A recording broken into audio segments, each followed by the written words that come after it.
Drone footage today is of the Grate Yarmouth Third River Crossing here in Norfolk, England.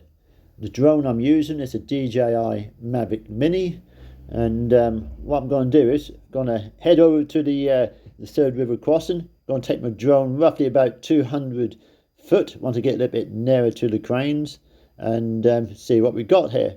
The £121 million project will provide a link from the A47 at Harfrey's roundabout on the west bank of the River Yare to the port and the enterprise zone via South Deans Road on the east bank.